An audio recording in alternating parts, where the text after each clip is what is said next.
দুনিয়াতে যত অদ্ভুত অদ্ভুত প্রশ্ন সব আপনি মুসা আলাইহিস সালামের মাথা থেকে পাবেন।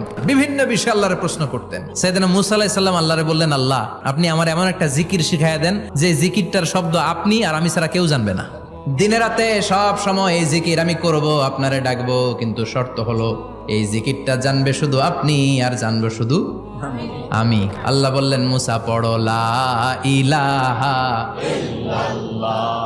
মুসা আলাইহিস সালাম কয়, মাবুদ এটা তো জাতীয় জিকির, সবাই জানে। আমি তো চাইছি এক্সেলেন্ট একটা জিকির, কারো কাছে নাই, শুধু আমি জানবো আর আমি পড়বো।